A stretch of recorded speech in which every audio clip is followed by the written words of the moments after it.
Cultural humility is not just about being warm and open when you are sitting across from someone of a different race or ethnicity or religious affiliation, whoever from you. It is an actual familiarity with the culture of their world so that your clients can understand that they do not have to do the labor for you, right? Is you really cannot rebuild trust after it has been ruptured on words alone. Alone. So verbal commitment, right? I'm not suggesting that you should not say aloud to your partner that I recognize what I have done. I'm receiving the feedback that you're giving me. I'm committing to not behaving like this anymore with whatever it is that we're talking about, Yeah. right? It is helpful to make a verbal commitment to do Yeah. better, but that is ultimately like the floor and not the ceiling, right? It is where we begin That's with where this you verbal begin. commitment. It is Mhm. not the end all be all.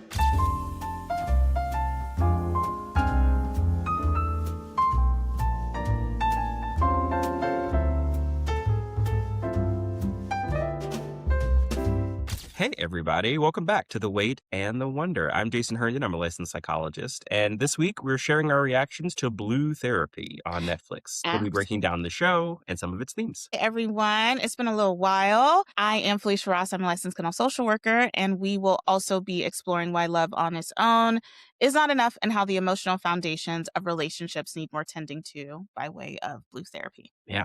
So, here at The Wait and the Wonder is where we bring our therapist eyes to pop culture moments, relationship dynamics, and viral conversations everyone's already having, not to diagnose the internet, but to slow things down and ask, what is the nuance here? Yeah, because usually there is so much more to the story. So let's buckle up and get into it. But first, how are you doing out of session? I'm doing okay. It's been a little while. It won't feel like a gap to listeners, but we have not recorded a podcast for about a month or so, maybe. And we Yeah. keep in touch, but like a lot has been going on, right? For me and for you. And so Mhm. I'm feeling okay. Head is above water, which feels good. I recently started this insight timer. Do you know what that is? Yeah, Okay. So I recently started doing that. I always am saying like, I want to meditate more and try I and love like that. calm my very spirally mind. And it's been a lot of fun this week. Yeah, Good. it's been a lot of fun this week. Has Just it to helped? like a little bit. I am noticing. So you know this about me. I Yeah. am a perfectionist. I'm in recovery from perfectionism. Yeah. I am noticing that my perfectionist voice is like, I see your thoughts are somewhere else. Why aren't you like focusing Yeah. on nothing or whatever it is that I think is supposed to happen during meditation? So I'm working on just staying focused, staying connected, and having a little grace and gratitude. Yeah, I think overall it is working. It's been helpful. My wife is working on it too. So we've been sort of talking about it together. Oh, I love that. Yeah. I love that. Yeah. How Okay. about you? Yeah, thanks for asking. Well, if I had to be totally transparent, Hmm. and I usually am, as we know that I live with chronic illnesses, I had been diagnosed with endometriosis back around pandemic time, but before that I had been working about 2-3 years to get a diagnosis because I couldn't figure out what was going on with me. So I got diagnosed with endometriosis, adenomyosis. I'm transparent about the surgery that I had to get rid of the adenomyosis, and then after that I went into like what I call these full body flares, where like for a whole day, like my movement would be restricted. I would have these really bad joint pains and things like that. So I finally was able to switch my insurance to get a better healthcare team. And there has just been so much that has come out of that in the first quarter. So I entered into April pretty fatigued, not the kind that good nights of sleep fix, but it's also Hmm. hard for me to sleep due to the pain. So I really had to get honest with myself about what I was carrying and what I was trying to build on top of a foundation that I realized, like, oh, you haven't properly assessed because so many things have occurred. And that led me somewhere important in my work. I talk a lot about what I call the inner home. And what I mean by that is like our internal system, primarily what our nervous system holds. But I use the metaphor of a home because I think it makes it more tangible to folks. Hmm. So your home has different rooms, different structures that either hold you or maybe they don't hold you as well anymore. And just like you can't build a second floor on a cracked foundation, you cannot build sustainable practices, sustainable anything on top of an internal system that you have not honestly looked at yet to see if your foundation is still holding steady. So Hmm. I really have used this month and our time, because it has been a while since we've recorded, to just go room by room. And I had to look at like what I was carrying mentally, spiritually, somatically, emotionally, and not to diagnose myself by any means, but just to recognize like, okay, maybe my plate has too many things, or what does my plate actually have? What do I need to push off? Or, where is my actual capacity really? Like, if I really were to look at my capacity and get honest about my capacity, what is the season of my life asking of me? Because as we know, at least I believe that capacity helps healing be sustainable. And so I had to do that for myself. And so it's not a personal failing. I think people think that it's a personal failing, but no amount of effort fixes what you don't have. You just can keep spinning over and over and over again. And I Yeah. also am a recovering perfectionist. And I think what came out of that was really beautiful. You are participating in my aligned and grounded offering that is launching Yeah. literally next week. And I'm excited. so I'm excited. Jason is leading the emotional foundations regarding couples work, especially when one partner is holding a lot and one partner is walking them through. It's going to be great. And so I'm so excited for it to launch, and I'm so excited for people, the first cohort, to check it out. So that's where I have been. Yeah. Yeah. Well, I will praise you for doing less because we never get praise for doing less. We Me only tend to get too. praise for doing more. So I'm proud of you for taking care of Thank you. yourself and for readjusting and figuring out what it is that you need and taking stuff off your plate accordingly. Thank you. I appreciate that. All Yeah. right. Let's get into blue therapy. All right. So, just a little bit of background if you have not watched the show or are not familiar with the show. Blue Therapy is on Netflix. It is part reality show. I think it's Yeah. mostly reality show. I don't Mostly know that reality we're show. really in the docu-series, Mm-mm. right, kind of frame. I think Genre, it's no. mostly reality show, but Mhm. it is the premise of the show is that you have a number of couples. I think there are 6 couples. Yes, there was about Yeah. 6 couples, yeah. And then they are all receiving couples therapy. It turns out that they're each receiving about 3 sessions of couples therapy Mhm, from the same couples therapist. And so that is sort of the whole show is they bring these couples just for mhm. the day. They spend, the rest of the week in their homes respectively. But they bring them all to this mansion where they do Yep. therapy. And then the same therapist is there waiting for them. And then she does the therapy with them, gives some Mhm, homework. They leave, they come back. And each episode kind of, visits in or checks in on a mhm, grouping of the couples. It's not all 6 couples every week. mhm. And so about 7 episodes or so, Yeah. pretty easy to get through. They're not all, I don't think that they're hour-long episodes. They're maybe No, 30, I felt 45 like they minute were about episodes. maybe 45 minutes. It didn't Yeah. feel super long at all. I'll start by just saying I have a love-hate relationship with therapy on television, right? As a Yeah. therapist, particularly as a couples therapist, right? Yeah. So there's some shows that I love and there's some shows that like piss me off because they're Mhm. really just about entertainment and they're not at all about the The therapeutic actual process. And therapeutic aspect, yeah, yeah. I hate that. Mhm. However, when it comes to blue therapy, I was like largely left with just like some confusion. And that's kind of where I want to start. And it's really like the setting. And Mhm, so when you watch the show, what you notice is the therapy portion is there's this aesthetic of wealth and luxury. So I already said that mhm, they have therapy in this mansion. I mhm, should also say the show is set in the UK. mhm. And so they all come to this like mansion in what I imagine is the countryside, given at least the gardening that is going on or landscaping Yeah, that's it's going a on. very long driveway. It's Yeah. very just extravagant.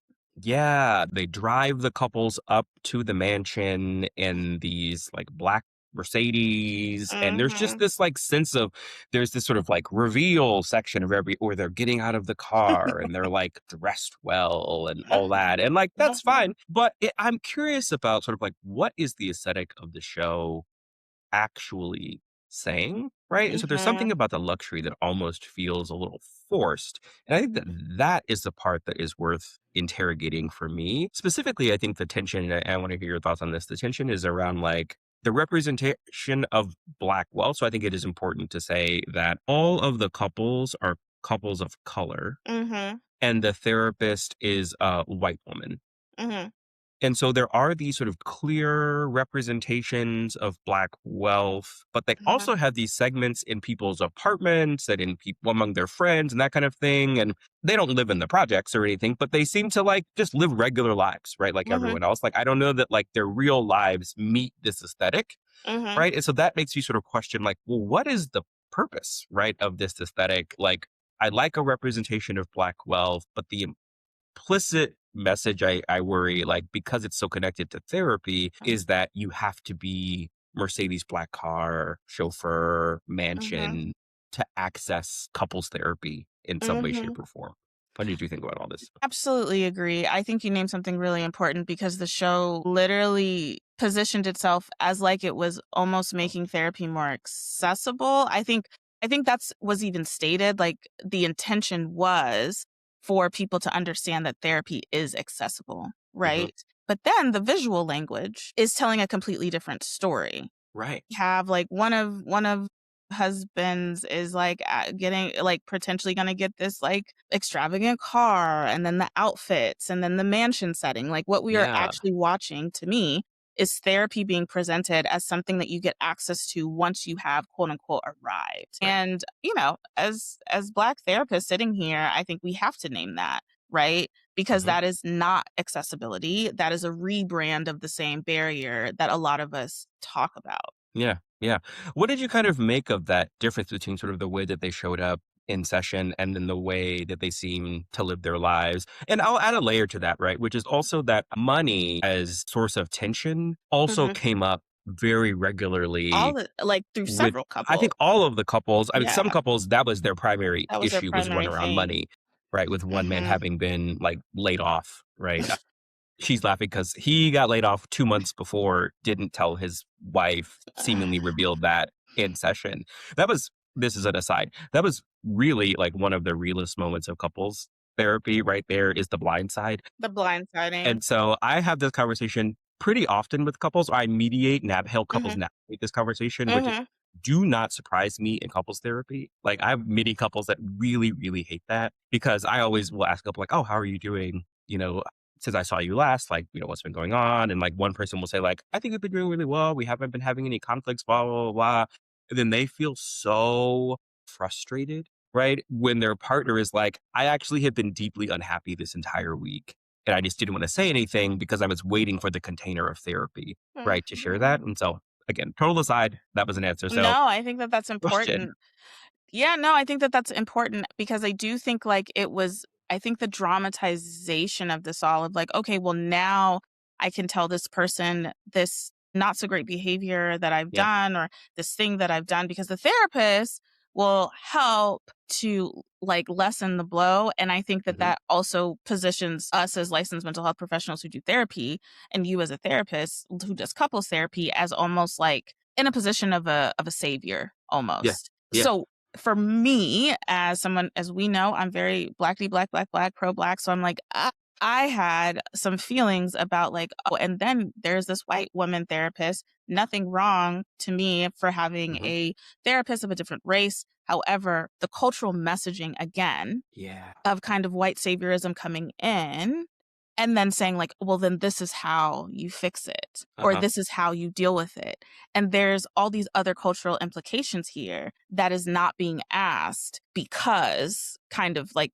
and I think that leads me into my next point of like It this does. I was going to say, the yeah. cultural mismatch here as well. I think that the money conversations, to your point, now become about which is very interesting because it doesn't necessarily match the aesthetic again that it was going for. But now we have these financial conversations that it's kind of like, well, the way that I'm watching you guys just kind of live your day to day and the way that I'm watching you guys show up on this show, now it feels forced to me. Now I feel like when we're talking about finances, I am laughing at you because I'm like, well, then when did you guys get the money to like come in the Mercedes car? Or was this something that the show provided? I'm assuming so, but Hmm. again, the visual language of this is like, oh, but at the end of the day, we have money. It's just about how we are managing money. But I'm Right. like, well, if somebody lost their job, how much money do you actually have? And Right. this person now your wife has been spending all this like normal, like it's a two-income household and it hasn't been a two-income household.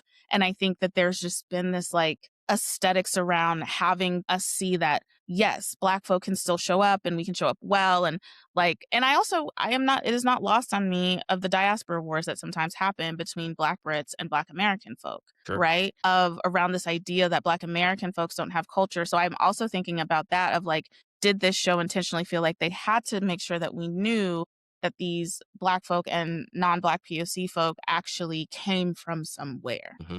Right. So all of Yeah. that was kind of playing in my mind as I was watching it from a visual standpoint. Cause I was like, there's a lot here that Yeah. is just implicit and like suggested. And It's very interesting. Yeah. It really is. I think to close, and you did have a great segue. I know we're going to talk about cultural humility in the room in a second, but it really does bring up for me. I love the idea of seeing Black wealth represented on Yeah. screen because there can also be this narrative pretty Yep. constantly that like all Black people are poor or all Black Mhm. people are like living in poverty, all Black people are scraping to get by, right? Which is not the truth.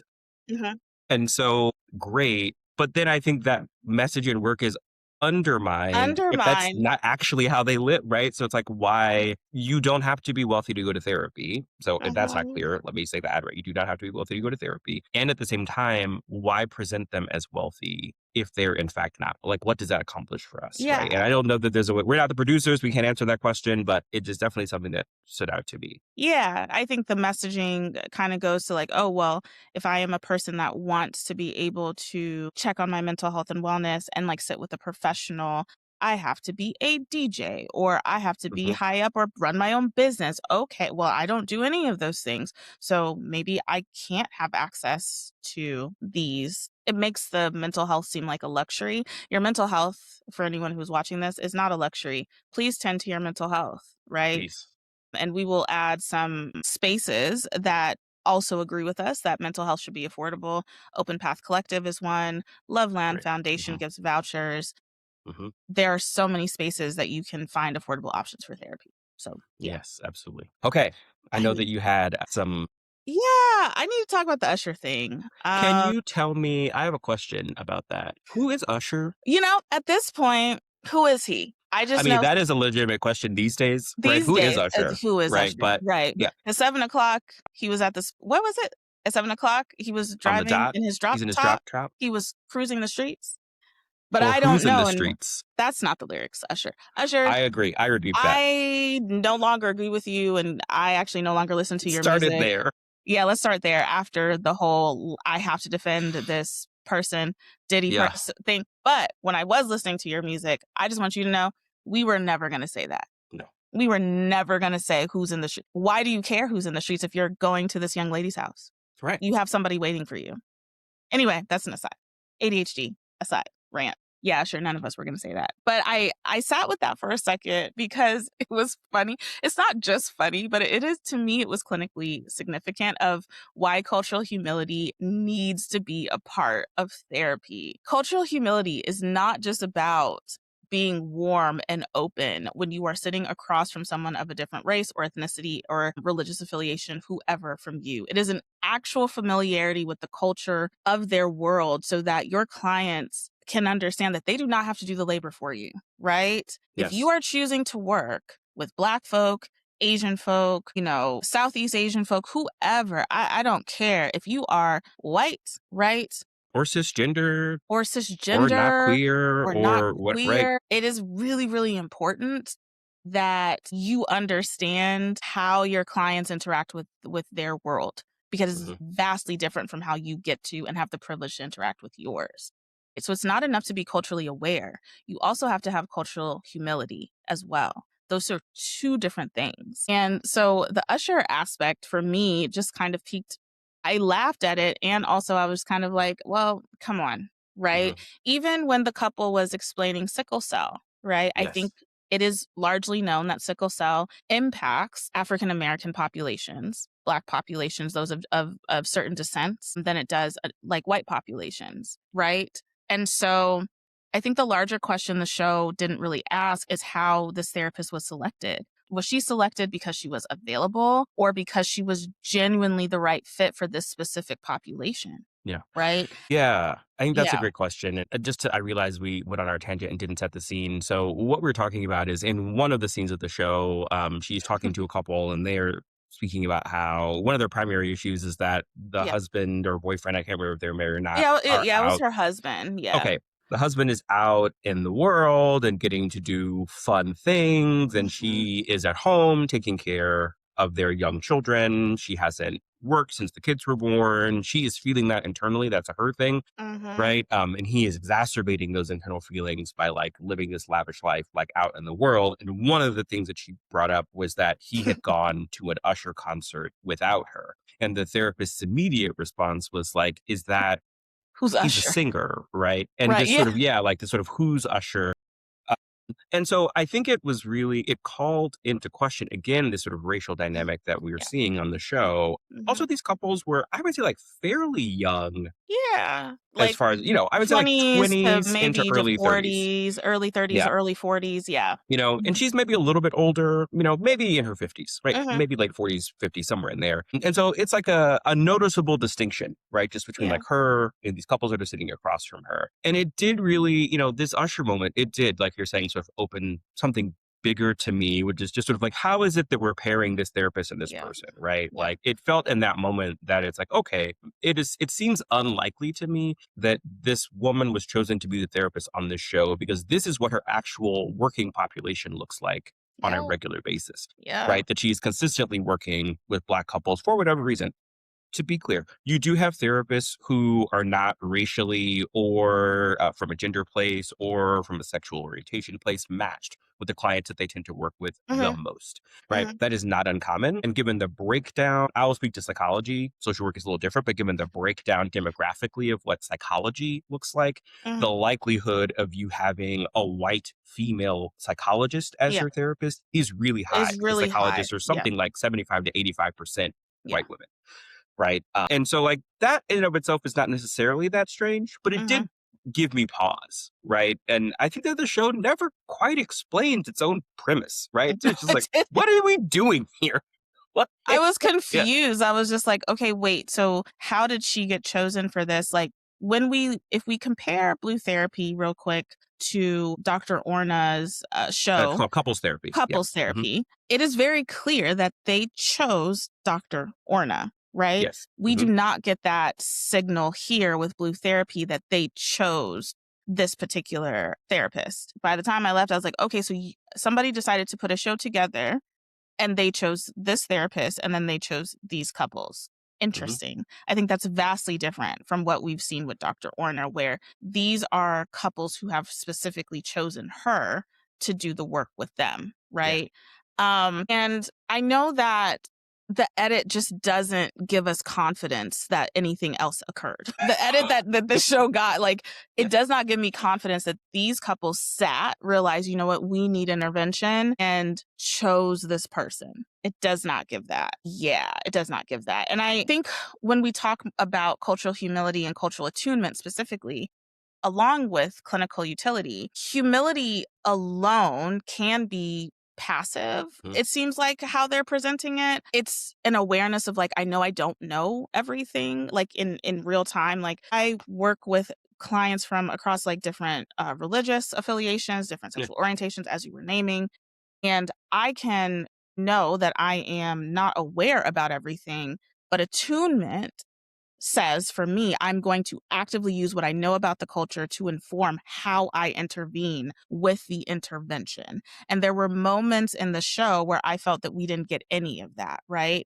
We are talking about folks who are largely from African, Caribbean diasporas, and we have very strong aspects of that in the couples in the show that is just not being addressed. And I'm like, whoa, what are Mhm. we doing? Hence the confusion throughout all of these episodes. Yeah, there was a moment where she did kind of call out that Yeah. I can't exactly remember what they were talking about, but she did Mhm. sort of ask, like, what is it like sharing this with me, a white woman? I You wish we know, saw more of that. it would be great to see more Yeah, of because that. we only got like a second Hmm. of it. Like, you know what I mean? And I think Hmm. that should have been addressed up front. Absolutely. That is a really, I mean, that is an important question to ask. I would argue colleague to colleague that that's a Yeah. question that you want to be really thoughtful about and Yeah. intentional around. It's like, when Mhm. are you asking that question? And like, Mhm. when has it turned in the room that my race, my gender, my relationship status, my whatever is therapeutically relevant? And so I am using that, right, to leverage a therapeutic moment, right? And Mhm. not just, so sometimes what this comes from is a place of discomfort, Yeah. right? That it's like, oh, I don't identify in the way that you identify. And I want to sort of like settle my own self. I want some reassurance for myself as an individual, right? Yeah. That you're comfortable. with this, right? And I Mhm. would argue like that's not about your That's not about the clients, right? In that client, moment, that's though. about you seeking your own reassurance. I'm not telling you this, you know this. I guess I'm talking about this. So like Mhm, for those of you who listen who are not therapists, be aware of this phenomenon, right? That it comes up, right? Sometimes that mhm. question might rub you a little wrong and you're not quite sure like Sure why. why. That could be why is that it doesn't feel like actually therapeutically relevant to you in the moment. And it can serve as a bit of a distraction even, right? Where it's like, Yeah, I was talking about this other thing, and now all of a sudden we have to talk about like and how you grew up. I can't remember if when she and for all I know, it did fit the moment, Mhm. but I can't remember if it actually did fit the moment in the scene. Yeah, I don't remember either. I feel like it did not. I pay a lot of attention. I wrote a Yeah. this is not a flex, but I wrote a paper about this a couple Yeah. years ago with a friend of Mhm. mine, where we talked about this concept of cultural attunement and how it Yeah. could look right in Yeah. treatment and how it needs to probably a little different than just these like kind of out of nowhere questions of like sometimes the training that we get is to say like I'm black and you're white, what's it like to work with a black man, and it's Yeah, like that's a that very question can just feel European like it comes out of out of nowhere. nowhere. That's a very European Hmm. way of, like, doing therapy where it's kind of like, if this person came to you and chose you, they know what you look like. Right, my picture is on my website. Like, Right, the yeah, picture's there, yeah, right? So I yep. assume that I was chosen yes, race plays a part, yes, gender plays a part, 100%. yes, or Yep. sexual Hmm. orientation plays a part, and also what I actually do in sessions also plays a large part of that. So, Yeah. when I get folks who are not necessarily the population that I say, like, I work with the most, I understand that they probably chose me because of other things that they read. Right? Mhm. So that's why it's kind of like that way is not always the best way. Yeah. Yeah, absolutely. I would say the way, but, people are gonna do what they're gonna do, and if you Every are time. uncomfortable by that, please call out your therapist. Y'all get to do that. Oh, 100%. You do get to talk to us about the way that we are engaging if that does not fit you. That's okay. Yes. Yeah. Yes, absolutely. Please do it more. Okay, we'll take a quick little break, and then we will dig into some of the themes that we saw come up in the show. So we are back. I know that Yes. there was a theme around trust that you wanted to bring up. Yeah. Yes, I really thank you. I really You're do. welcome. I think that something that came up often was this idea of sort of trust after rupture, right? And so one of the things that we saw through some of the relationships was one about cheating, but there are other ways to violate or rupture trust Mhm. that don't have to be infidelity, right? And Mm. so sometimes it was, you would said things to other people about me, like you'd gone on dates while we were on a break. That felt like a rupture in one of the couples. And so what really stood out to me is one of the things we saw repeatedly is the person who had done the violating of the trust Yeah. sort of verbally saying, Mhm. I need you to trust me, right? Over and over again. I'm Yes. like, after you just okay. Right. That it's like they're acknowledging Mhm. usually, Mhm. not all the Mhm. time, but Mhm. usually they were acknowledging their behavior from the Mhm. past Mhm. and they were committing or felt like they had committed to changing that behavior. And it felt a little bit like there was this I've said I'm not going to do that anymore. And you're bringing up old stuff. Right. And After like you just not told me letting in the me, last yeah, session, right. I've only had 1 session, and then you Uh-huh. dropped this on me, and now you don't want me to talk about the thing that you just dropped on me anymore. I was like, "What Correct. is happening?" Yeah, yeah, Yeah. and so I think what is useful to me in thinking about that, I see Mhm. this was not for TV, I see this all the time in my practice, right?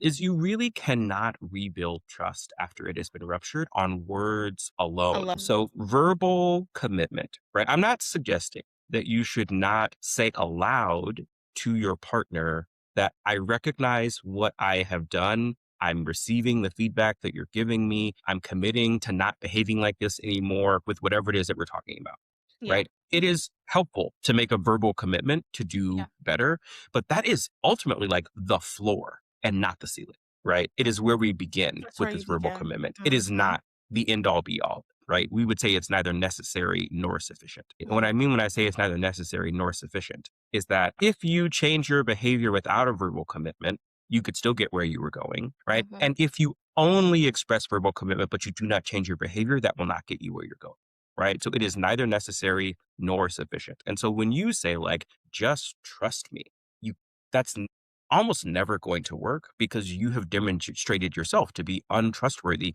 in this specific way. I also wanna build on that because I think that when we were reviewing notes for the show and I was Yeah. also reading through them, I also thought of control. I think trust and Hmm. control here are actually the same problem, just from two different angles, right?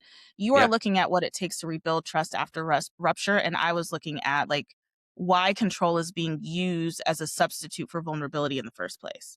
Hmm. That part, I was like, so to control how they are perceiving you by saying like, "Well, you just have to trust me because I love you, because I love you, because I love you."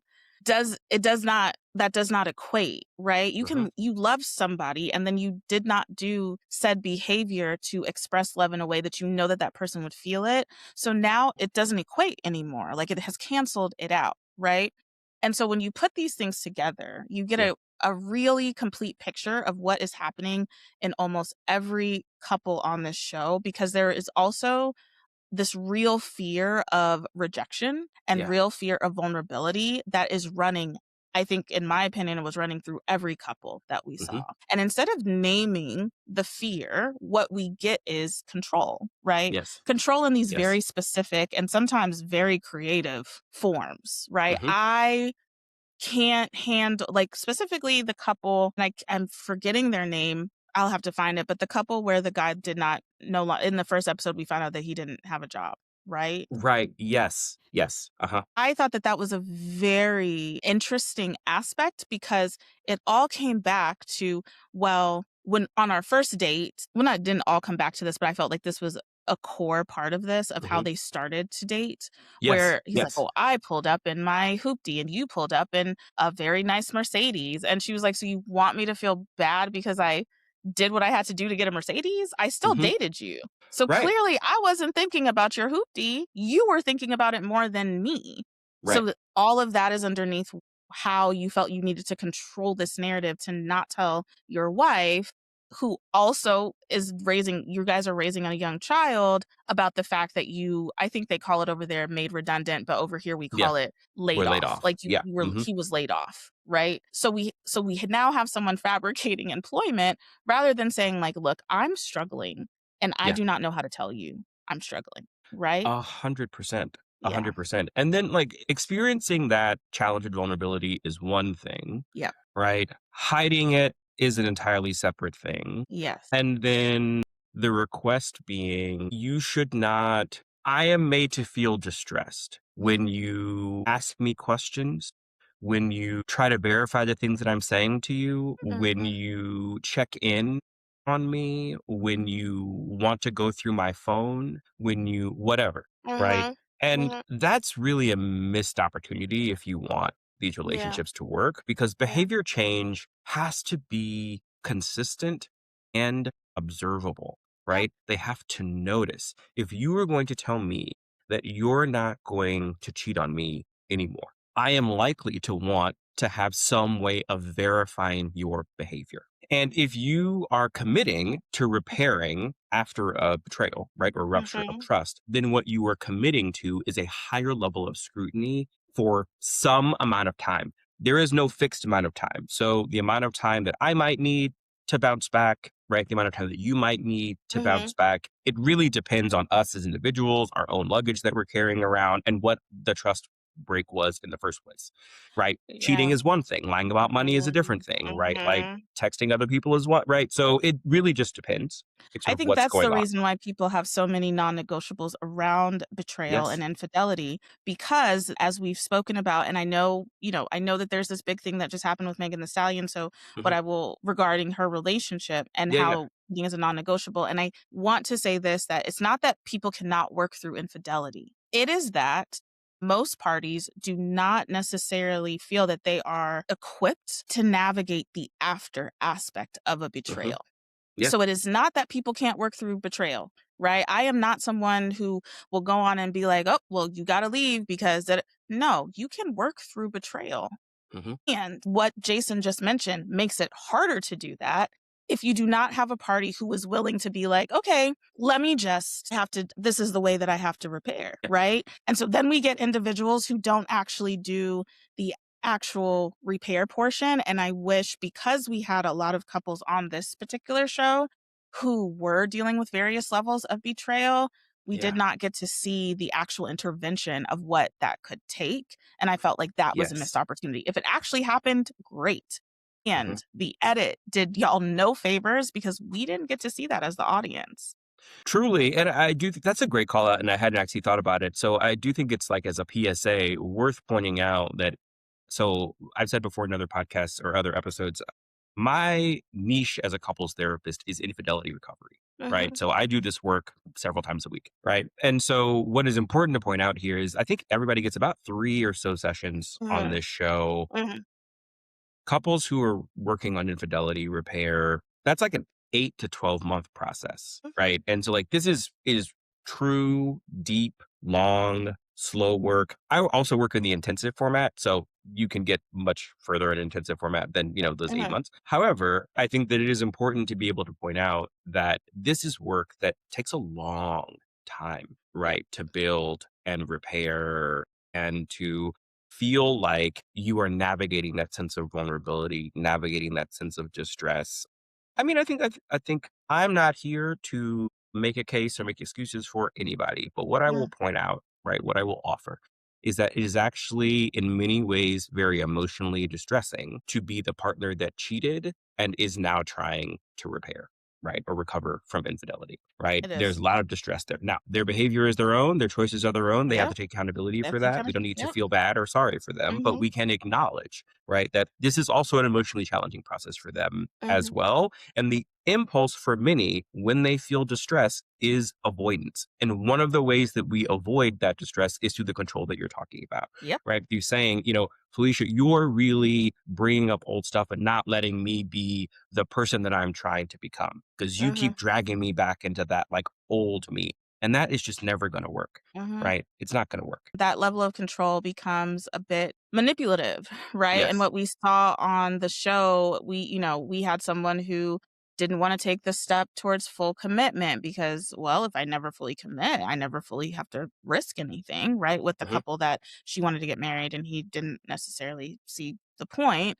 We have overworking being presented as provision with a couple and love while the household is carrying the weight of that absence Yeah. overall. We have a family being brought in not for wisdom but for backup, which we'll get to Hmm. I know later. And then there is the vasectomy aspect of this as well. Like when you said we should unpack blue therapy, I was like, "Oh, okay." There are so Because many. so much. I I would deep dive into this would just be a blue therapy Just like podcast. I would deep dive into every couple and talk about them for the length of an we could episode. do this for Yeah. several episodes because there was just so much there. And so, like, even the unilateral decision about whether a family will have biological children together, like, and like, all of these things that I'm like, all of these are very deep topics. And all of this happens on camera.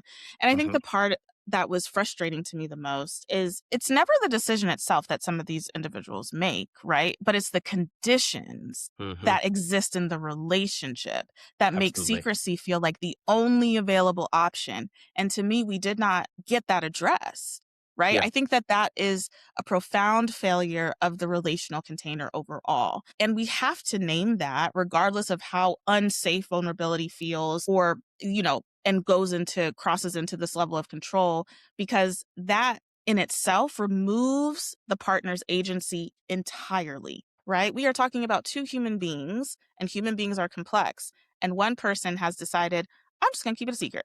Yeah. I just want to say the thing.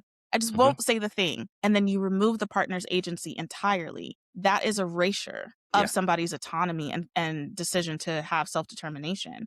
I wish that the show explored it more. Yeah. Yeah. Yeah. I think the format really limited the depth of conversation that could happen. Yeah. You Yeah. It know. was just very much like, here's your homework. And I'm like, but Mhm. wait, There's so much more. wait. There's so much Where was the more. Yeah. lesson? Yeah. Yeah. Where's the lesson for you guys to get homework? What lesson did we learn here? It just felt very, very rushed. Yeah. Yeah. Yeah.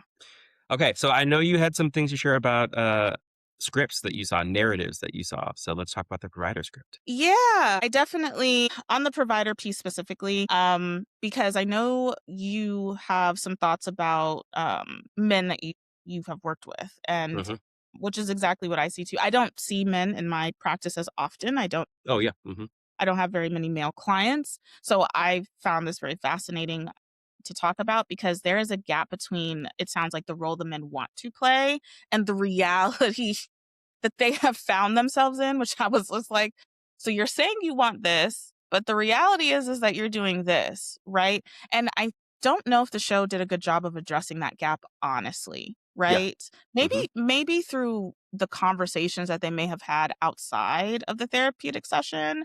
But what happened for me is that this role now becomes about the performance of what being a quote unquote man is, hmm right? And then you have the partner is supposed to witness the performance, but not name the gap in performance versus reality. And then when these women are naming the gap, now it's an attack on the men's effort. Like, oh my gosh, hmm I can't do anything right. What do you want from me? Like, blah, blah, blah. And I'm like, there's a legitimate need here that she's trying to get addressed.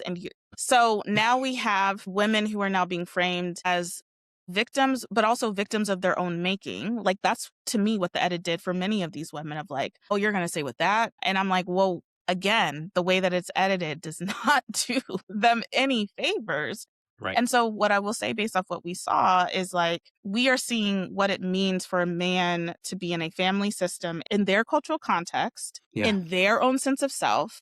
So when the reality does not match the role, the shame of that becomes very large. It becomes very enormous, Yeah. right? And an enormous shame does not lead to honesty. It hmm leads to, I need to hide. I need to secret. I need to, I need hmm to cover all of this up. And then on top of that, it leads to the control. I now want to control the repair. Even though I knocked all your shit down in Yeah. your room, but I need to control the way that you pick up every single thing and where you place it.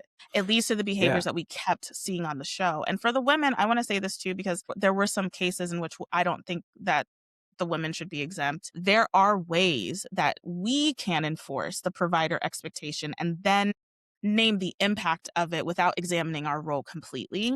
Right. And we've talked about this in hmm previous episodes where for me, at least what I see is like you cannot say that you want a man of a certain caliber and then say that you want the man to be open with you. And then when the man is open with you and they do the very thing that you ask them to do, then be like, oh, well, it gives me the ick now. I mean, you Right. can do that and then recognize that you are feeding back into the very hmm system that you say that you hate. Right. Absolutely.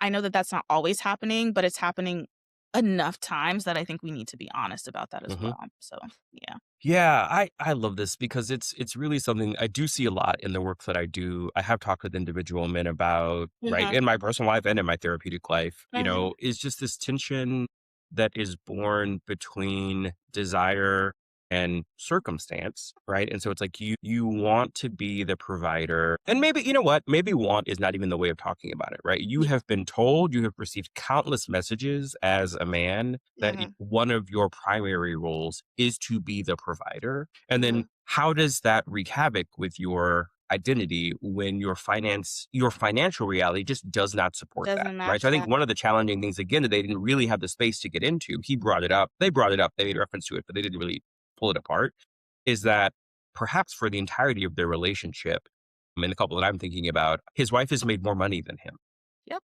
right? And so he Mhm, wants very deeply to be the provider, the financial provider specifically, and feels prohibited from doing that. Sometimes it sounds like by her, right? He yeah, sometimes blames her at least, right, yeah, for this reality. Other times I think he sees it as something larger. And I think one of the patterns that we see grow out of this is just sort of men optimizing for role rather than what their partner is actually asking for, right? And so, mhm, like, again, with this couple that I'm thinking about, like, this woman didn't seem to be bothered mhm. by the fact that she made more money than him, And right? just for context, I believe, because I just looked it up, I believe you're Mhm. talking about Mike and Yasmin. I believe Mike Yes. was the one who didn't have a job. So that's who we're referring to. Because Yes. I realized, like, Yes. we He had keep been, saying this couple and we have not thank said you. who it is. Mike and Yasmin, y'all. Yeah. Mike and Yasmin. Yes. Mike got laid off, he hid that information from his wife. He revealed that in Yes. therapy. He also had a fair number of debts that he had not been super transparent about. The wife was Yes. aware, or Yasmin was aware that he had some debts, but not the extent of his debts. And so that was a, serious tension for them. And I think, and I see this often too, is just the sense of society has told me, so I think I need to play this role in your Mhm, life. And it's almost irrelevant to me that you are not asking or expecting me to play that role for you, right? mhm. Yasmin did not say at any point that it bothered our financial setup bothers me, right? It bothers me that I make more money. It bothers me that now I know that he's unemployed. I mean, it did bother her, but more from a trust place than from a Yeah. like, how could I be with a man who doesn't work, right? Kind of a place. Yeah. And so I think for him, though, it was really like, well, this is the role that I'm supposed to play. Yeah. And he didn't even have space to hear her say, like, At I all. don't need you to play that role. What I Mhm. need from you is to be honest and transparent about what is going on in our What's shared mhm. lives, right? I We are chose you together. with the We broke have down kids, hoopty. right? Yeah. Like, I'm fine with this. I Mhm. need you to be fine with this. And at minimum, stop lying to me About about it. what is happening in your financial life, Yeah. you know? Yeah, I get that as well, and, specifically with, Yasmin, what was frustrated about is that there was so much focus on how she could not just, like, let him prove himself, and in my mind, Hmm. I was like, "But she also did not know that this was going on, so you want her to Right. do double the work on top of being a mother." Shout out to y'all and glad that you guys are pregnant or had a new baby. Love that for y'all. And also, I wish we would have just seen more of digging into the insecurities that did I say that? No, Mike had. Hmm. Yes, that Mike had around the fact that he just does not see himself as masculine enough because of the financial inequities in the relationship. Yeah. And not only, I think they touched on it a little bit, not only where that comes from, and that's work that he will continue to have to do on his Yes. own because this is not going to be a like to me personally it didn't read as like this okay I learned my lesson I'm never going to do it again. It may come back around because the undercurrent has not been totally unpacked of I think that. that that's right. Yeah. Yeah. And, I think a phrase that we are starting to see more and more is this idea that, like, some women, certain kinds of women don't let men be men. Mm. Right, is how Mhm. it comes across, and Mhm. they're alpha and, like, men are not and blah, blah, blah, right? But I think, one, that ignores some of the societal reasons that women Yeah. have to take care of themselves, Yep. right, and function independently, Yep. right? It ignores some of the relational reasons that exist for Yep. why, like, women need to be independent and take care of themselves, right? And at the same time, it's sort of like, you wanna be the leader, but you can't lead. Right? And sometimes you can't lead because you do not have the Mm. skill set.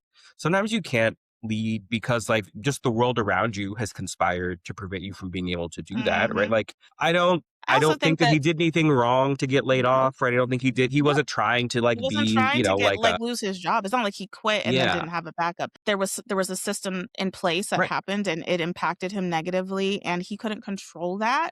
I understand maybe the knee-jerk reaction of, like, I have to control something, Mhm. and, I already have these insecurities, so I will just fake it until I make it, even in my own marriage, Yeah. and you are also then not paying attention because I think what I got frustrated with the Mike and Yasmin thing the most was that this just got boiled down to like, oh, he's just not good with finances. I'm like, oh, no, no, no, no. There's so much more Yeah. here Mhm. than him He's not being not, able to but do a that's budget. Right. tip Yeah. of And the he's iceberg. not like, Yeah, but yeah. that's very surface. I Mhm. was like, okay, Yeah. yeah, the baby can't budget, but like, what is causing him to not be able to see the harm of how Mhm. he carried on for however many months this lasted? Right. Since he got laid off.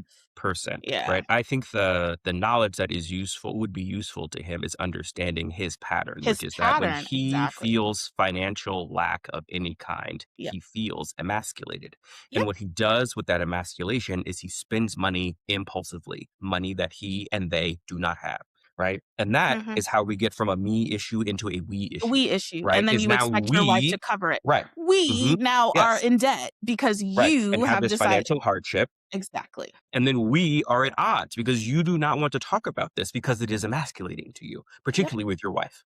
Mhm, mhm. So please go sit on somebody's couch and figure out who to talk about that with so that that can no longer be an issue because it goes deeper than he just Hmm. doesn't know how to budget, and it gets to be a big deal because in a partnership, there are things that you split, like Yeah, bills, and when you guys 100%. choose to come together to have a child That's his child too. 100%. So Yeah, they're you my yeah. favorite couple Oh, because, Mike and Yasmin. yeah. Not I guess because they seem why. great, but because that is absolutely the kind of work I That's like the to do work therapeutically. that Yeah, you yeah, yeah, do. yeah. Yeah. I wanna see a bunch of Mike and Yasmins and Mike. Well, there you guys go. Now I you have guys openings, know yeah. who Jason was. So if you are in the North Carolina area and you yourself identify as a Mike and Yasmin, please go hit up Integrated Yeah, Psych please and hit do. up I'm Jason here. because he Yeah, is willing and ready and excited to work with you. That was great absolutely, promo. absolutely. Here we go. Look, Proud of you. That was great thank you, promo, thank you. friend. Yeah, here we go. Yeah, hype yourself up. If you watch Blue Therapy and you see yourself in Mike and Yasmin, please go to www.integratedpsych.com and please make sure .net. .net and then please make sure that you click on Jason's profile. Please do. Yeah, Yeah. I'd be happy to talk with you for real. Yeah, He has that's very funny. openings. I do. Just a couple, but some. Yeah. A couple. He has a couple openings, which means slots are going fast. Get in now. Oh my A god. whole Let's promo. take a break.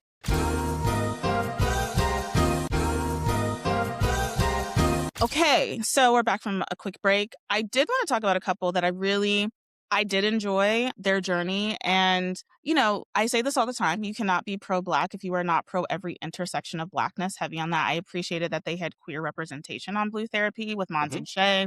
It's not just representation for its own sake. I think it's an assertion that Black love is not a monolith. And I really appreciated that intentionality to have a queer couple on the show.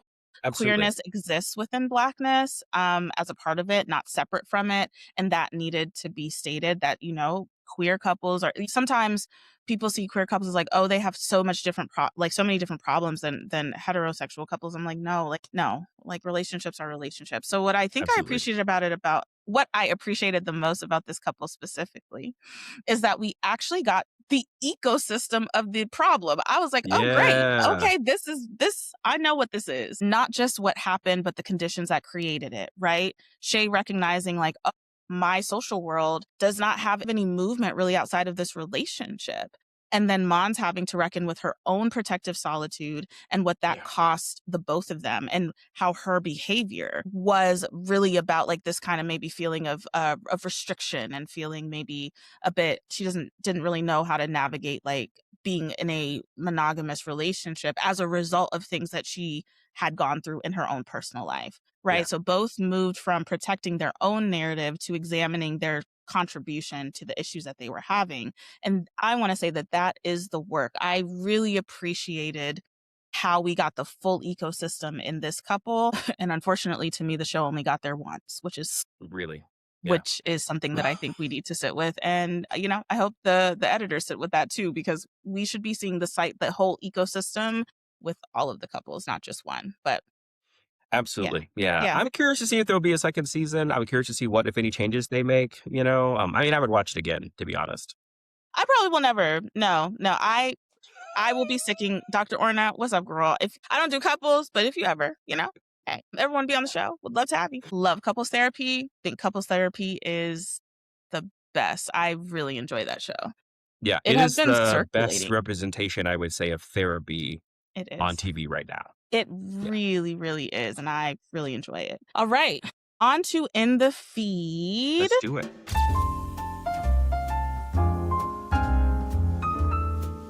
So what is in my feed is, so over the past month or so, Mm, two of my favorite podcasts. One is Where Should We Begin by Esther Perel. The other mm, is Death, Sex, and Money. They both had episodes where they were talking about the phenomenon of like mm. AI chatbots and companionship. Yes. Right. You sent So me a couple clips. Esther Perel did an episode recently where she talked to a guy who thinks of himself as being in a romantic relationship with this like AI chatbot that he has built. I think on the back of ChatGPT, but I don't know that for sure.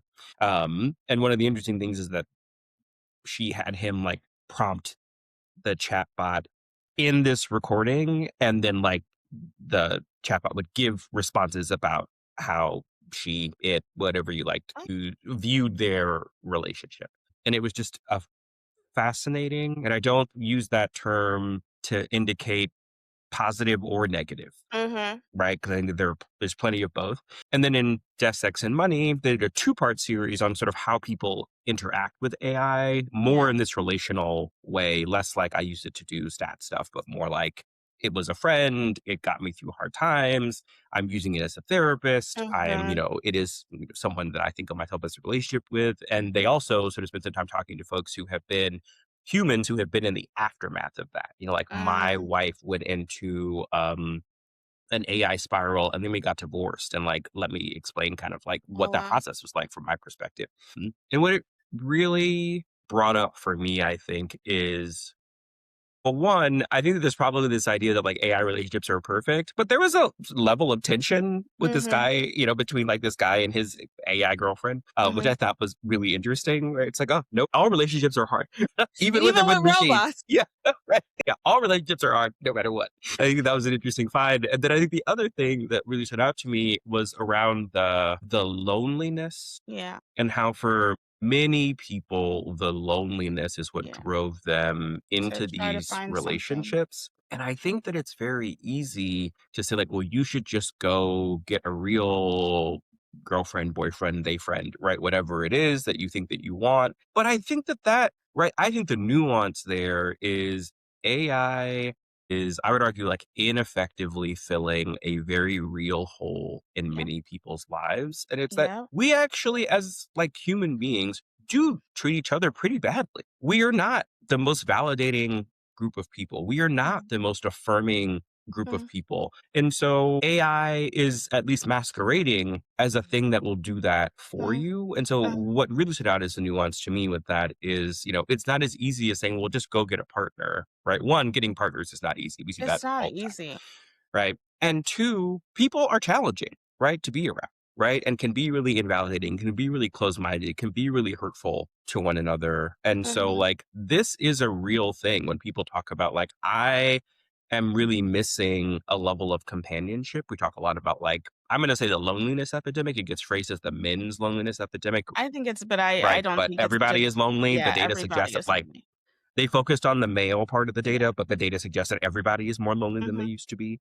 Mhm. Right, and so I think that, like, that I don't think that AI actually fixes that. I think that you're still lonely, You're right? still It just feels lonely. like, Yeah, but you're you have not. now a kind of a Band-Aid, right? It's not a Mhm, permanent solution because when that AI bubble pops and it seems like we're reaching there way sooner than they anticipated, then what happens, mhm. right? Yeah, Because now we're in a space where you only have this chatbot, and then what happens when the chatbot goes down? Then what do you yeah, do? And you have to sit with mhm, your feelings, yeah, and you have to sit with the situation and, I mean, I guess you could travel with your computer to the beach and on vacation, like, you can sure. always have access to it, or not even your computer, your phone to the beach and have access to it, Mhm, and also, I do not think that this is a solve for or, a solvent for a larger issue, which is how can we get back to building real community, yeah, like, being in community with each other? No one is saying that mhm. everybody has to be best friends, and No, also, like, how do we have spaces where people can just feel seen?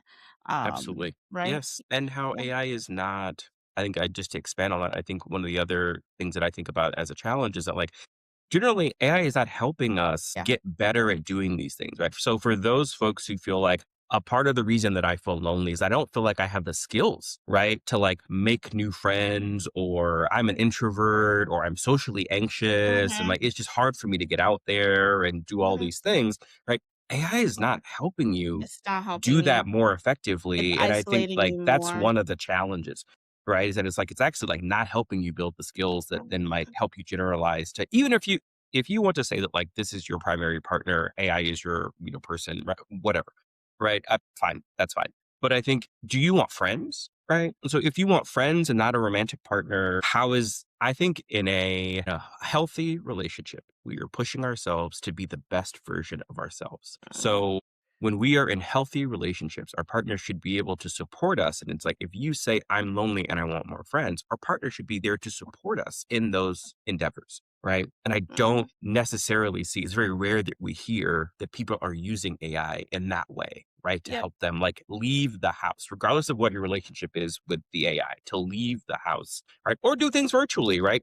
Get on a Mhm. Zoom, get in a, I'm dating myself, a chat room, right? I don't even know if those still exist, but like do these Facebook things. groups, maybe? Yeah. Maybe, right? But like, how are you learning to interact with other human beings, right? With other people to fill some of these other areas of loneliness, right? Or is it that you are pouring all of your needs into this single vessel, which I would tell you, even if you're doing that with a human being, is an ineffective It's not practice. an effective way to because Yeah. everybody has different levels of capacity.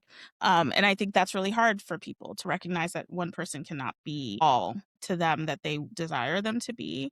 And it requires work on said person's part to Yeah. invest in like relationships are investments. They Yes. take time to build, and both parties need to be willing to build said thing. Yeah. Yeah. Yeah. Yeah. How about you? It's a good one. Well, let's talk about Kev on Stage real quick. Oh, We please. are both fans. Yeah. He's We're just such a good dude, it seems like. he's so listen, Kev on Stage, if you ever see this, which you may, because I know you're chronically online, Chronically online. got me through the pandemic. Him and Angel got me through the pandemic. To be honest, I think I was seeing 40 clients a week. It was insane of a time Oof. as Yeah. a therapist, and just having some levity through just whatever they were talking about. They are hilarious. I know a lot of folks may not be their fan, but I'm not a lot of folks, and I'm a huge fan on Kev on Stage. Huge Yeah. fan of Kev on Stage and Angels. That one margarita still gets played in my household. One margarita gets That Do I was drink? very funny. Yeah. No. Does one Yeah. margarita get played? Absolutely. During my little workouts. I love it. So Kev on Stage recently went on Your Friends podcast, which already is an interesting choice given what we have said about Cam in previous episodes, but that's neither Mm, here nor there. Cam Newton asked him a question and he answered the question. He said that he talked about his approach to Christianity and LGBTQIA yeah. 2S plus folk. And he basically said he leads with love. He said, like, look, he is not going to use his faith, what he knows of his relationship with God, to be a reason to ostracize or judge anyone. And he shared a story about being a youth pastor and watching a deacon basically chase a young gay kid away from church that he had been attending to all summer. He told the story of his brother, and then, how his brother, with all his, many maybe blemishes, on how he was navigating relationships, going from the back of the pew to the front of the pew, in the same way that a young woman who maybe was more male presenting went from the front of the pew to the back of the pew, and then once she was of age, left the church. Mhm. And he said in his life, he had seen how love and acceptance brought people in, whereas Yeah. judgment pushed them out. And so he chooses love. He says, if I get to the gates, basically, and I'm paraphrasing, if I get to the gates and God is like, that's not the way that I wanted you to love on folks, then he said he'll deal with it then. But this is Right. how he chooses to walk through and not condemn gay folks. And, the floodgates opened. I do not understand. And this is how I know maybe something greater is coming for Kev on Stage. And I know something greater is coming. He has worked for a very long time. I did not realize the repertoire of his work Hmm. until I think this situation, because I'm really probably not even the core audience. I'm in my 30s, 36. You sure? Sure. Let's go with that. Yeah. Stop You counting after don't seem 21. convinced. I don't seem convinced. I'm pretty sure I am. I'm an 89 baby. Kev on Stage is older than me, and so I may not be the core audience, but I really do enjoy him. Kev on Stage is not a what is it? I struggle with that word. Theologist. Yeah, Yeah. theologian. Is Theologian. that Uh-huh. is that what they call them? Yeah. Hmm. He is not that. He said that himself. And I don't even understand why people still had issue with it, because he said, like, look, I do not study this. I am a Christian. I grew up in the church. This is what I have learned through my lived experiences. And I get asked these questions because, again, as we know, Kev on Stage does not cuss. He shares his perspective, but what he is modeling is something that I think a lot of people in Christian communities do not see modeled enough. I did not see it modeled, and I identify as a Christian. Hmm. I also believe in my ancestors, and some folks do not want to have space for that conversation. And I Sure. understand. I don't care to have space for the conversation with you either.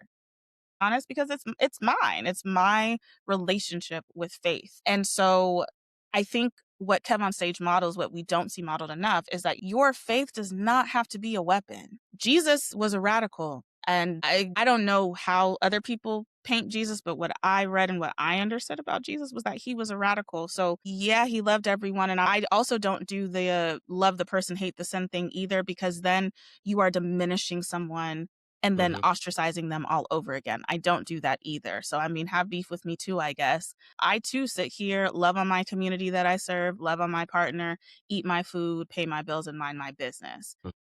That, Yeah. unless you guys are doing any of those things, I really like the block button. I think what rubs me the wrong way about these expressions of Christianity, these tend to be the same folks who say that like God can do anything. And so I think that even if you are not of the school of belief that Jesus was a radical, right, in his own time, right, Mm. then it's like, but do you not believe that God can do anything? It's like they feel like God can do everything except judge us individually effectively.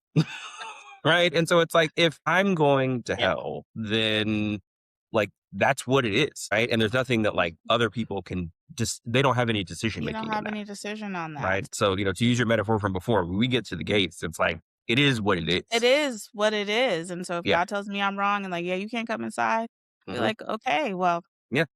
I still stand by my choice to love people the way that I have Yeah. chosen to love people. And so I think using belief as a justification for control is exhausting. Like that's what I have seen some of these Christians do. And to me, you cannot say like, "Oh, I pro love people and I'm pro community," but then you selectively exclude people from your definition of community.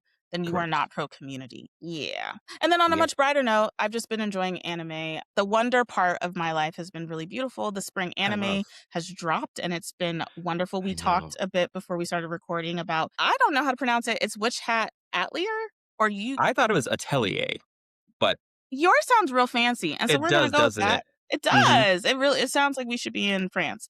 I love that. Don't know how it's pronounced, but Coco, Yeah. her journey right now through these, I think they're on episode 4 or 5. I think Um, so. Yes. it's really beautiful, beautiful animation. Studio Ghibli. I don't think I've seen this level of animation in a while, and we talked about that. And Hmm. so I really enjoy following Coco's story. And just honestly, I don't know. I just feel like if you need some wonder in your life, this is an anime for you if you do watch anime.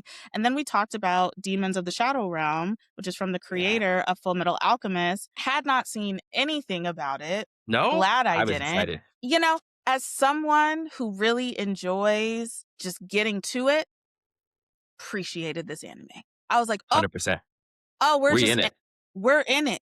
I Yeah. said I thought we were in feudal Japan. Oh, we're not in feudal Japan, Nope. right? Every second Yeah. was like me yelling at the TV like, "What are we doing? What are we what are we doing? What are we do Wait, what? What?" I Yeah, love it. I really enjoyed it, and Yeah. so every aspect made my jaw drop. I was like, "Okay." Much bloodier than Full Metal Alchemist, Yeah. not So mad be at it. it. There's your alert if you don't like the It is violence. a Yeah. it's Hmm. a warning. It is not for the babies. To me, it's not even for the teens, but it's a very uh, can't say nothing. I was like, don't whoever what is his name? Hiromu Arakawa. He writes manga. He Okay. really does. He can create a series. Yeah. And this is a series. I know everyone was really sad about, oh my gosh, our big four are ending, Demon Slayer, My Hero Academia. What are we gonna watch? We only really have Solo Leveling. No, you don't. Do No, you you? don't. Anyway, This is dope. So I really enjoy things that remind me why I love storytelling. And so I will be definitely glued to Crunchyroll on the weekends. I'm living my best anime life right now. I'm also watching both of those. Thank you for bringing them up. You're welcome. My hot take is that Solo Leveling shouldn't be in the top four, and I'm going to leave it at that. Fight me in the comments. I think if you read manhwas, you probably understand why Jason said that, because the manhwas are incredible. I don't think that the crossover into anime from manhwas hasn't gotten there yet. I think the closest that we've gotten is Tower of God. And so right now we're at a space where we're like, we'll see. We'll see what you guys decide to do with the rest of the manhwas. Solo Leveling is also not in my top 5 of recent anime that has dropped like at all. No. But I just want to remind the kids, and to me, if you're under 25, you're a child to me at this point of where I'm at in my life. That I was here first. I come from the school Fair of enough. yeah, I come from the school of Yu Yu Hakusho and Soul Eater and Claymore. Oof. Yeah, we You can tussle, but like you aren't gonna win. So yeah. Yeah, I am old and unconvinced. So I'll say that. All right, another quick break, and then we're going to wrap us up. Yeah.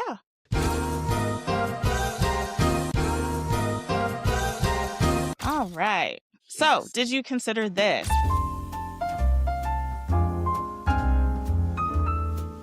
Jason, why don't you kick us off? Yeah. So I think something I want to add to Did You Consider This? We talked earlier in the show about this idea of, rebuilding trust requires, not just a verbal commitment, but consistent action and behavior over time. But I want to talk Mhm. about the flip side of that, which is what happens with the other person who's trying to rebuild their trust. And that is, trust repair also requires opportunities Mhm. for the other person to behave differently. So if you have committed again to repairing this rupture in trust, or allowing the rupture in trust to be repaired, then you yourself, the challenge for you is you have to make opportunities and space and then notice opportunities and reinforce and affirm those opportunities when your partner does actually behave, right, in the way that they are supposed to. And if what you do in response to positive behavior change is automatically jump back to one time, what's the big deal? You did X, Y, or Z, something that we're doing together.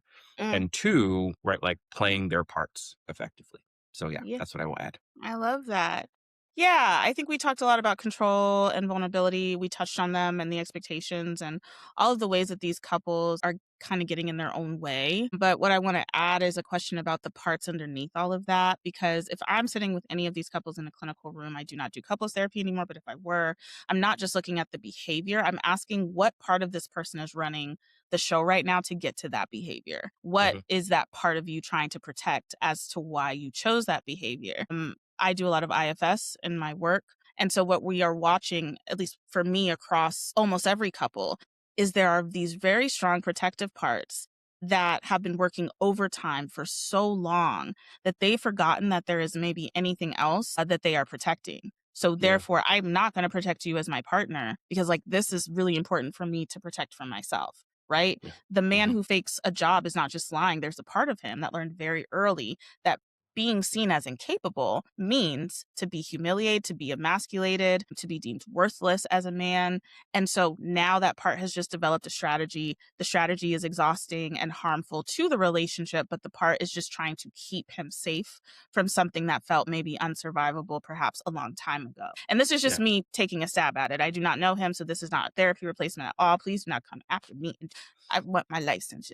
I'm just saying that that is just what I took away when I watched the show. And I think the real work is not just getting people to change the behavior. It is helping them get curious about really who they are and what led them there in the first place. What are the patterns that are driving this behavior? Because if you were to ask any of these couples, when has this shown up before? I'm pretty sure they would have an answer. Yeah. They would have an answer. What does that part of them believe? What is it afraid of that this pattern keeps happening? And what does it need to feel safe enough to try to do something different? You cannot shame yourself into changed behavior. You can only help it trust, like this part of yourself that truly believes something bad is going to happen if I don't do this behavior, that something else is available. And I think that that's what was missing for me for through most of watching this show, right? Yeah. Not the willingness to name the behavior, because clearly that was there, but the excavation of like how they got to that behavior. The question of where did you learn this was the only way to survive. And that is exactly what cultural humility, real cultural humility would have allowed therapists to ask, because that answer to that question for every person in that room is shaped not only by their lived experience, but by their family, by their culture, by everything that came before them, before they even walked into that room with her. And if you cannot see that context, then what I would say to that is that the behavior will just keep happening. Yeah. Yeah. Absolutely. So as we wrap, what are you taking with you from today? I think for me, it really is this sense of navigating the identity challenges, right? Mhm. When, like, the man that the world tells you you're supposed to be or that you think that you're supposed to Mhm. be, there feel like there are barriers, right? Mhm. Between like where you are now and where you want to Want get. to be. And that's important to wrestle with and tackle and try and, work with. But it's also Mhm. important not to maybe take that out on the Mhm. people in your life, Mhm. I right? agree So with that's that. what I'm taking away. I love that. I think what I'm sitting with is like kind of how what we talked about at the beginning when I said, love is not enough and there's these emotional conditions, right? And I don't mean that as a pessimistic statement, but as a liberating one. Because if Mhm. love were enough, all of these couples would be fine. They clearly Absolutely. loved each other, right? They clearly have love for one another. Otherwise, they would not go through the hassle of being in therapy to figure out, okay, what can we do to make our relationship stronger so that each of us is not struggling the way that we're struggling. But love without self examination, without vulnerability, without the willingness to ask, okay, what part of me is driving this behavior that is causing so Mhm. much harm to my relationship? And what is it afraid of? Love without all of that is simply just a feeling. You just have a feeling with this Yeah. person. And feeling is not a practice. Love is an action verb. We show love, right? Relationship is also a practice. To be in relationship, as we mentioned earlier, is an investment. And we do get to choose every day whether we are practicing investing in someone else intentionally, loving someone else intentionally, or just hoping, like, oh, well, the feeling is enough to get me through today. It is not, right? And when you Yeah. accumulate that enough, it definitely is not. And knowing that is actually where the real work can begin. Yeah. Absolutely. We always want to hear from you, Wonder Club, because I think that that went over well. So, Wonder Club, what came up for you when, if you watch Blue Therapy? What do you recognize in yourself from what we discussed today? If anything, we definitely want to hear from you.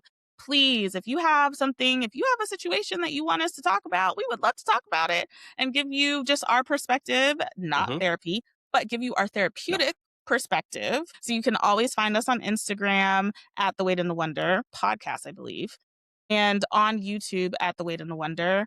And all links in the show notes, including Aligned and Grounded and some of the resources that we talked about in regards to Yeah. therapy, is listed if today's show resonated. So until next time, Hold the weight. and find the wonder. Bye. See ya. Bye.